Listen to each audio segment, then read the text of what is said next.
I'm Catherine Alford, here for your next edition of CentSai's Money Reels. Today, I want to talk about vacations. Yay! Who doesn't love a vacation? But specifically today, I want to teach you how to budget for a vacation. So, here we go.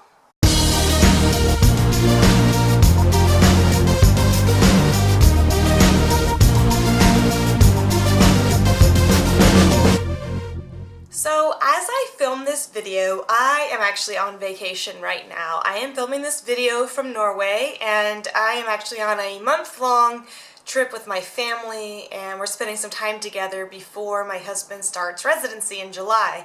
Now this is a pretty big and extensive vacation, and I spent a lot of time planning and budgeting for it just to make sure that we could afford it and that we could have a great time while we were here. So I have a lot of experience when it comes to budgeting for travel, and so I want to share with you some of the steps that I take before I go on any vacation. So step one is really to figure out how much time you have to take a vacation.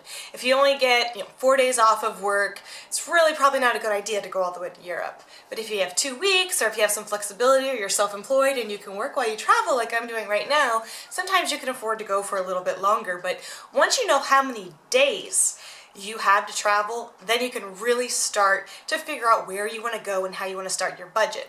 So figure out how many days you have, and then figure out how far you want to travel in those amount of days. Now, there's 5 sections to any vacation budget, and they are travel, accommodations, food, entertainment, and then take home. So I'm going to go through each one and sort of talk about how to budget for it. So, number 1 is travel. Are you going to get to your vacation spot by train, by plane, by bus? What's the easiest way to get there? What's the least expensive way to get there? And that will sort of help you to determine the location. I chose Scandinavia because it was a really inexpensive flight from New York, and I had a lot of, miles from my credit cards. It wouldn't have been wise for me to go to India or New Zealand because it would have required way too many airline miles. So sometimes you just sort of have to be flexible and sit back and think, where can I go, and how much are the flights, and where's the best place that I can travel at this time of year during the amount of days I have that will be the most affordable. So once you sort of know how much you can afford to travel, then you would move on to the food and accommodations category. And I sort of put these two together because I always like to stay in apartment rentals, because when you have a large family and you have little kids, you can save a lot of money by making your own meals at home. If you eat out every single meal, your vacation budget is going to have to be a lot bigger. So my kids pretty much only want to eat peanut butter and jelly anyway, so we buy a lot of peanut butter and jelly and eggs and milk, and so we have pretty much the basics for breakfast and lunch, and then for dinner you could go out to eat or you could make some things at home. Already on our Scandinavian vacation we've had lasagna and fish and potatoes, and sometimes we just eat cereal at night, kind of like we're back home in the States. So you can be a lot more flexible and you can save a lot of money that way. So that's categories 1, 2, and 3. Category 4 is entertainment. You have to decide how much you want to do. Is this going to be a relaxing vacation where you just want to sit at a pool for 5 days, or are you going to need to consider museum passes, amusement park passes? How many things do you have to pay for in order to have the experience that you want to have? And again, maybe you'll get to this part of your budget and you'll say, you know what, there's way too many things to do at that location. I don't think I can afford to go to every single museum or cultural site in this location.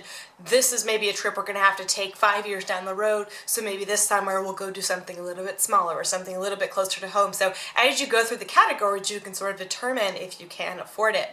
And the last category is take-homes.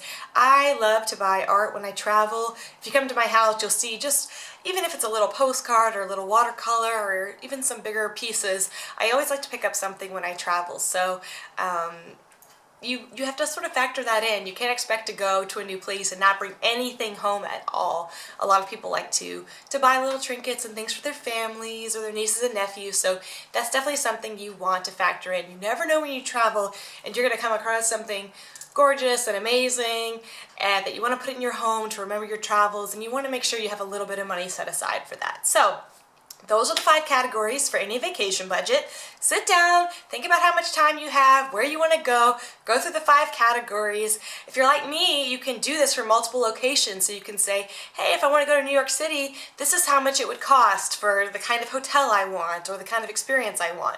Or I could go to Phoenix, Arizona, and I could rent an apartment, I could eat a lot of meals, and this is how much it would cost. And you can choose a couple of different places, and depending on how much money you have saved or how much money you can save in the months leading up to your vacation, that can help you to decide where to go, and it can help give you the experience that you want.